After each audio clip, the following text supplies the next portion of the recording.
사랑의 하나님 아버지 참 감사합니다. 우리에게 베푸신 놀라우신 주의 은혜와 사랑을 이 새벽에 우리를 깨우시고 주의 은혜를 사모하게 하시며 주의 말씀을 통해 아버지 힘을 얻게 하시니 감사하고 지혜를 얻게 해주시니 감사합니다. 주님, 우리가 주의 말씀에 귀를 기울이며 우리의 심령이 주의 말씀을 담아 가겠습니다. 또 담고 살아갈 때 성령 하나님 주의 말씀의 역사와 지혜가 우리 삶에 온전히 나타나고 드러내지게 해 주십시오. 주의 놀라우신 은혜를 온전히 사모하며 이 새벽에 주님 주의 모든 피곤한 성도들에게 힘을 주십시오. 믿고 감사드리며 우리 주 예수 그리스도의 이름으로 기도드렸습니다. 아멘. 새벽을 함께 하시는 성도님들도 방송으로 함께 하시는 성도님들 사랑으로 축복합니다. 오늘 본문은 다윗과 암몬의 관계가 어떠했음을 잘 드러내주는 이야기입니다. 사실 암몬은 이전에도 이스라엘을 침공했던 그러한 나라였고 다윗 이전에도 말입니다. 그리고 계속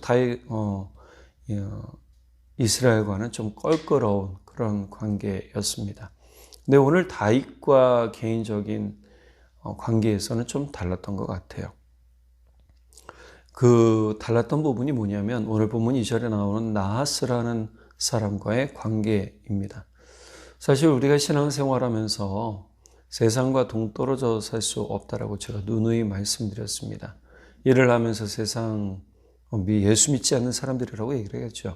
예수 믿지 않는 사람들과 관계 맺고 살아가고 또 예수 믿지 않는 사람들과 끊임없이 일도 해야 될 때가 많고 어떤 동행을 해야 될 때도 있고 그렇습니다. 근데 그럴 때 우리는 예수 믿는 사람들로서 어떻게 해야 되는가라는 그런 가장 중요한 삶의 지혜, 또 믿음 가운데의 나의 태도, 모습 이런 것들이 가장 중요하다 말씀드릴 수 있습니다. 2절에 나오는 나하스라는 인물과 다윗의 관계, 오늘 본문 보면 어떠한 관계인 줄 좀 알 수 있죠. 사실 나하스라는 인물은 사무엘상 11장에 나오는 인물입니다. 이때 나오는 나하스는 이스라엘의 어느 한 지파를 침공했던 인물이기도 하고 사울과 싸워 졌던 패했던 인물이기도 합니다. 그런데 이 사람이 다윗과 무슨 관계였길래 오늘 본문에 보면 나하스가 죽었을 때 그의 아들 한온에게 은혜를 베풀 때에 다윗이 나하스에게 은혜를 받았던 것처럼 베풀겠다라고 하는 말씀이 나와요. 이 말씀 본문 그대로 보면 나하스가 다윗과 좋은 관계였던 것은 분명한 것 같습니다.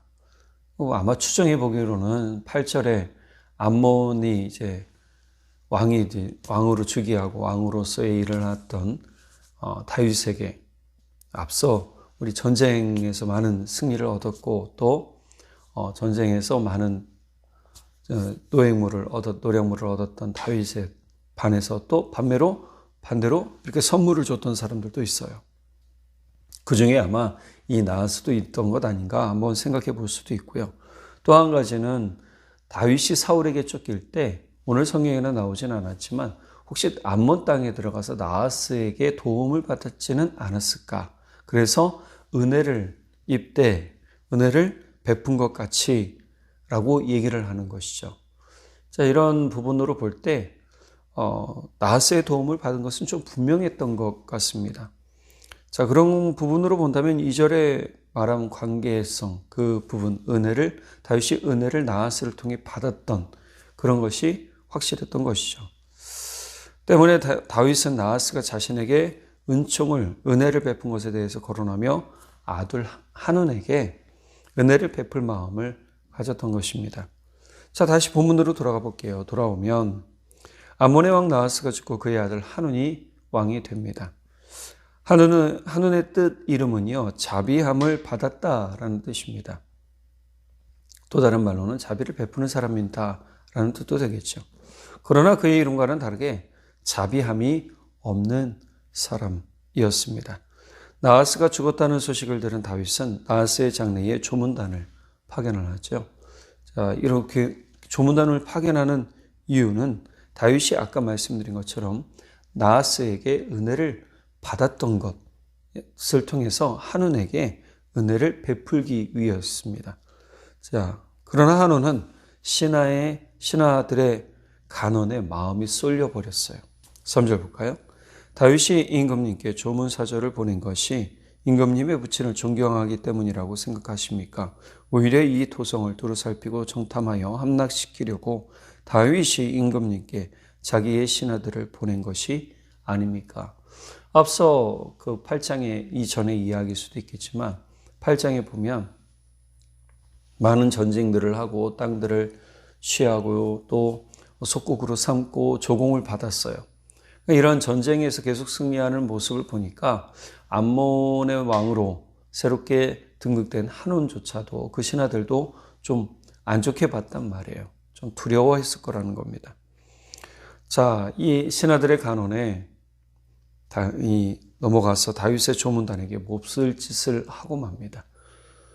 진짜 온 마음을 다해 다윗이 조문단을 만들고 그래서 선물과 함께 보냈는데 그렇게 보지 않았다는 것이죠. 4절 어떻게 얘기합니까? 한은이 다윗의 신하들을 잡아 그들의 수염 절반을 깎고 그들의 의복에 중동볼기까지 자르고 돌려보내매. 세번역으로 보니까요. 한은은 다윗의 신하들을 붙잡아서 그들의 한쪽 수염을 깎고 입은 옷 가운데를 도려내어 양쪽 엉덩이가 드러나게 해서 돌려보냈다. 우리나라에도 옛날에 몸은 부모님이 물려주신 것이라 함부로 할 수 없다라고 얘기를 하죠. 이때도 이 수염에 관한 그래서 우리 조상들을 보면 수염을 굉장히 중요하게 여겼단 말이에요. 수염도 잘 안 깎고 이발도 잘 안 했어요. 그래서 이발을 안 하니까 어떻게 해요? 상투 틀었다라고 얘기를 하잖아요. 이 당시 이스라엘도 비슷한 것 같습니다. 특별히 중동 지역 같은 경우에 수염이 좀 중요한 어떤 자리의 상징이거나 또는 명예의 상징이기도 했다고 해요. 그래서 이 수염을 자른다는 것은 그들의 권위나 명예 또는 수치를 주는 방법 중에 하나였고 이 당시의 의복은 통짜라고 계속 말씀드렸죠. 그러니까 속옷이 잘 없는 또 속옷이 있다 해도 그것도 뭐예요? 통짜. 그러니까 이 발목까지 내려오는 치마 같은 옷인데 그것을 잘라서 중동볼기라는 것은 엉덩이의 반이 드러나도록 해서 수치와 모욕을 주려고 이러한 짓을 해버린 것이죠. 또 수염을 반으로 잘랐다는 것은 이렇게 잘랐다는 게 아니고요. 추정해 보기에는 이렇게 자른 것 아닐까 라고 얘기를 합니다. 이렇게 잘랐다고 하면 요거는 뭐 크게 문제가 안 되는데 이렇게 자르면 수염 전체를 다시 다길러야 하거든요. 그러니까 오늘 본문 5절에 보면 사람들이 이 일을 다윗에게 알리니라 그 사람들이 크게 부끄러워함으로 왕이 그들을 맞으러 보내 이르기를 너희는 수염이 자르기까지 여리고에서 머물다가 돌아오라. 이렇게 말했단 말이에요. 이렇게 수치를 주고 나니까 다윗의 마음은 어땠을까요? 사실 이것이 문제가 됐어요. 6절에 이제 한눈이 후딱 깨닫게 되죠. 자기들이 다윗에게 미움이 된 줄 알았다. 미움을 살 일을 스스로 해버린 거죠. 자, 그렇다면 왜 이렇게 했을까? 아까 말씀드린 것처럼 한눈이 간언에 넘어가 버렸어요. 잘못된 이야기에 넘어가 버렸죠. 그리고 실제 다윗은 이렇게 여리고에 머물라라는 그 부분이 조금 더 확장해서 보면 너희가 받은 수치에 대해서 내가 그 수치를 갚아주겠다라는 시간적 여유에 대한 이야기도 될 수 있다라고 얘기를 합니다. 자, 여기서 우리는 말씀의 지혜를 잘 받고 오늘 하루 또 삶의 중요한 믿음의 모습, 믿음의 승리를 얻어가기를 간절히 바랍니다. 우리는 우리가 받은 선의와 은혜에 대해서 감사할 줄 아는 마음과 삶이 되어야 됩니다. 그것이 비록 빈말에 그칠지라도 아멘으로 받으면 그것은 우리에게 주어질 복이 됩니다. 다윗은 자신에게 은혜를 베풀었던 나하스의 죽음을 진정으로 안타까워했고요. 조문단을 보냄으로써 나하스를 애도하고 그의 아들 한눈의 권위를 높여주려고 생각을 하고 마음을 먹고 그렇게 조문단을 보냈던 것이죠. 그러나 한눈은요, 신하들의 말만 듣고 진위를 살피지 않은 채 다윗의 조문단, 다윗 자체를 오해한 거예요. 그렇게 오해하고 조문단을 수치 주고 모욕 줬다는 것은 다윗을 수치 주고 모욕 준 거나 다름없거든요. 그러니까 대리인단을 보냈다는 것은 곧 그 사람 자체잖아요.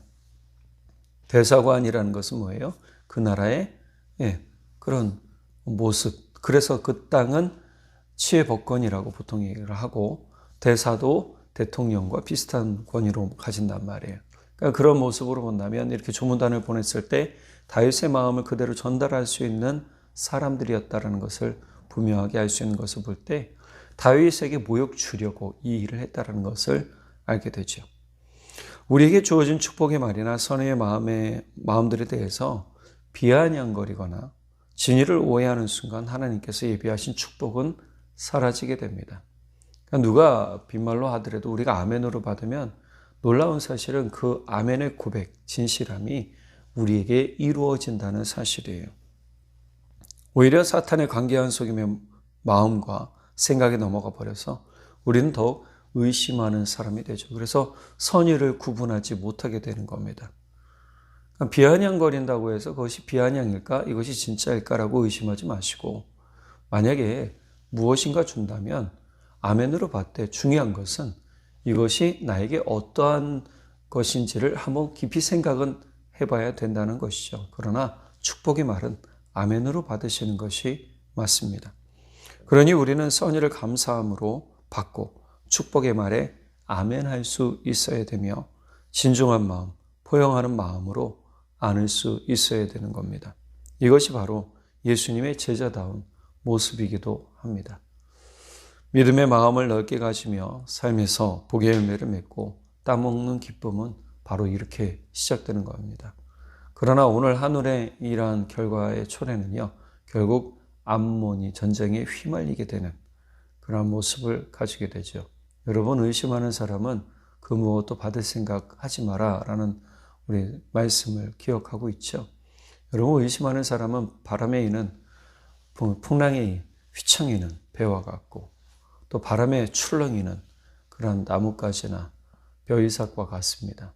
그래서 우리가 진짜 열매를 맺고 살아가고자 한다면 주님의 그 은혜의 말씀에 확신을 가지고 뿌리내려 살아야 되고 우리가 시냇가에 심은 나무가 돼서 진짜 사시사철 주의 말씀을 쫓아 살아갈 때 복되고 아름다운 열매를 맺을 뿐만이 아니라 그것을 따서 같이 기뻐하고 즐거워할 수 있는 복이 있다라는 것을 기억하고요.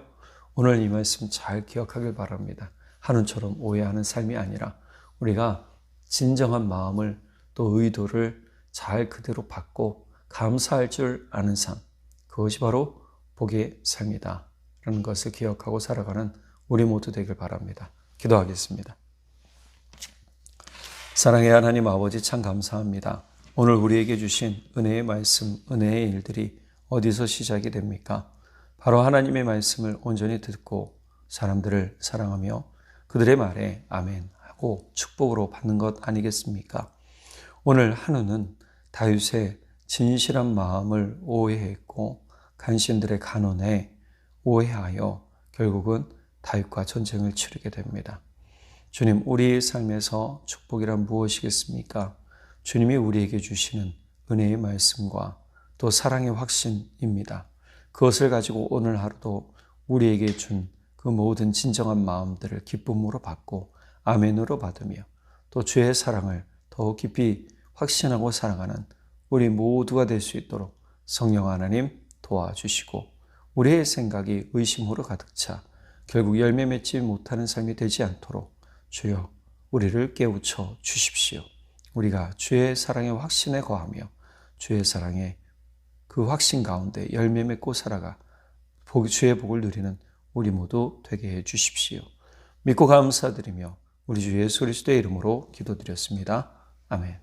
사랑의 주 내 안에 계시네 다함이 없는 주의 크신 사랑 세상에 없는 놀라운 사랑 그 안에서 나는 자유하네 날 살리신 날 살리신